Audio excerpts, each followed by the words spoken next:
शीर्षक माया र जादुको पुस्तक। सिन्धुलीको सानो गाउँमा माया नाम गरेकी 10 वर्षकी एक चञ्चल र जिज्ञासु केटी बस्थे। सबैलाई माया गर्ने र हाँसेर बोल्ने भएकीले सबै गाउँलेले उसलाई माया नामले बोलाउँथे। ऊ सधैँ नयाँ कुरा सिक्न चाहन्थे, कहिल्यै नथाक्ने, न डराउने र रमाइला कुरा खोजिरहने। एक दिनको सुरुवात हो। मायाले आफ्नी हजुरआमाको कोठाको पुरानो ढोकाको माथिल्लो भागमा धुलोले ढाकिएको एउटा किताब देखिन्। किताबमा सुनौलो अक्षरले लेखिएको थियो, जादुको पुस्तक। मायाले मिठो आवाजमा सोधिन्, यो के हो हजुरआमा? हजुरआमाले मुस्कुराउँदै भन्नुभयो, यो किताब तिम्रो हजुरबुवाले मलाई दिनुभएको थियो। यो किताबले ज्ञान र कल्पनाको संसार खोल्दछ। मायाले आँखा ठुला पार्दै हजुरआमालाई सोधिन्, म पढ्न सक्छु? हजुरआमाले टाउको हल्लाउँदै भन्नुभयो, अवश्य तिमी पढ्न सक्छौ, तर सावधानीपूर्वक, यस किताबमा जादु छ भन्दै मायाको हातमा किताब दिनुभयो। मायाले खुसी हुँदै किताब हातमा लिइन् र किताब खोलिन्। किताबको पहिलो अध्यायमा लेखिएको थियो, रङ परिवर्तन गर्ने फूल बनाउने तरिका। रङ परिवर्तन गर्ने फूल बनाउन सबैभन्दा पहिला एउटा सेतो गुलाबको फूल खोज्नुहोस्।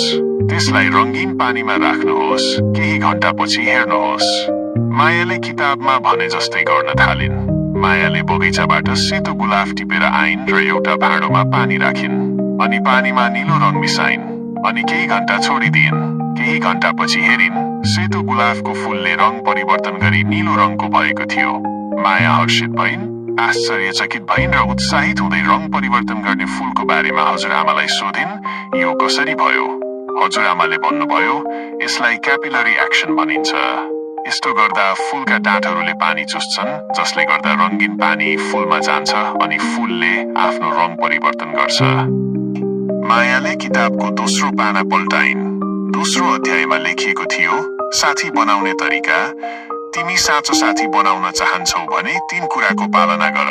सबैका कुरा सुन्ने गर, कसैसँग नझर्की बोल्ने गर, सबैलाई माया गर्ने गर, लोभी नहुनु।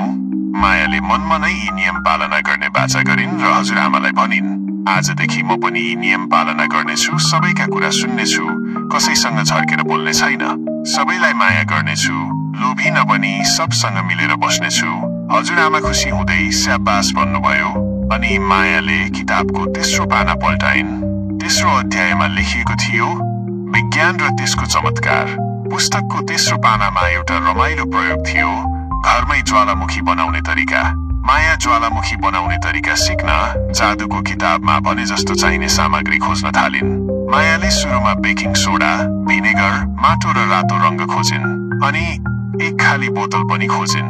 मायाले सबै सामग्री जम्मा गरिन् र ज्वालामुखी बनाउने तयारी गरिन्। मायाले सुरुमा खाली बोतलमा भिनेगर र रातो रङ्ग मिसाइन्। टेबलमाथि राखिन्।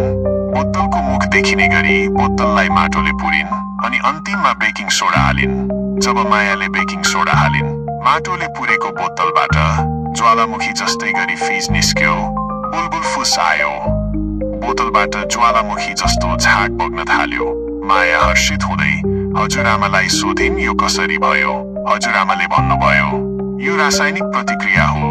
जब एसिड, भिनेगर र बेस, बेकिङ सोडा मिसिन्छ, कार्बन डाइअक्साइड ग्यास उत्पन्न हुन्छ। माया खुसी हुँदै अर्को पाना पल्टाइन्। चौथो अध्यायमा लेखिएको थियो, समयको महत्त्व।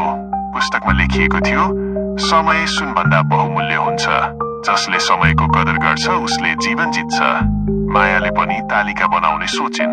पढ्ने समय, खेल्ने समय र आराम गर्ने समय छुट्टाइन्। पढाइमा राम्रो, खेलकुदमा अब्बल अनि रमाइला कुरामा अग्रसर माया आफूले सधैँ समयको कदर गर्ने भन्दै किताबको अर्को पाना पल्टाइन्। अन्तिम अध्यायमा लेखिएको थियो, वन्यजन्तु र वन्यजन्तुको महत्त्व। पुस्तकमा लेखिएको थियो, जङ्गल सफा र हरियाली भए सबै जनावर जङ्गलमा खुसी साथ रमाउँछन्। जङ्गल सफा र हरियाली नरहे जङ्गल खाली हुन्छ, आगो लागि हुन्छ। यो पढेर जङ्गल र जङ्गलमा बस्ने जनावरको बारेमा सोच्दै मायाले आफू र आफ्ना साथीहरूसँग जङ्गल सफा गर्ने बाचा गर्छिन्। मायाले अर्को दिन विद्यालयमा सबै साथीहरूलाई जङ्गल र वन्यजन्तुको महत्त्वको बारेमा भन्छिन् र साथीहरू लिएर नजिकैको जङ्गल सफा गर्न जान्छन्। जङ्गलमा भएका प्लास्टिक र फोहोर जम्मा गरी जङ्गल सफा गर्छन्। सबैजना मिली नयाँ बोटहरू रोप्छन्। केही महिनामा त्यो ठाउँ सफा र हरियाली हुन्छ। चरागिलहरी र अरू सब जनावर फर्किन्छन्। यो देखेर सबैजनाले मायाको तारिफ गर्छन्। एक दिन स्कुलमा विज्ञान प्रदर्शनीको आयोजना भयो। मायाले जादुको किताबबाट सिकेको रङ परिवर्तन गर्ने फूल अनि ज्वालामुखी प्रयोग पनि देखाइन्। प्रधानाध्यापकले माया तिमी भविष्यकी वैज्ञानिक हौ भन्दै मायालाई सम्मान गर्दै पुरस्कार दिनुभयो। सबैले ताली बजाए। हजुरआमाले पनि टाढाबाट मुस्कुराई हेरिरहनु भएको थियो। माया पनि मुहार चम्किलो पार्दै रमाइरहेकी थिइन्। मायाको कथाले हामीहरूलाई सिकाउँछ जिज्ञासा राख्नु राम्रो कुरा हो। ज्ञान र विज्ञान रमाइला हुन सक्छन्। मित्रता, प्रकृति माया र समयको सम्मान सफलताको आधार हुन्। हामी सबैभित्र सपना पूरा गर्ने जादु हुन्छ, विश्वास गरौँ। पढ, शोध, अनुभव गर र संसार परिवर्तन गर।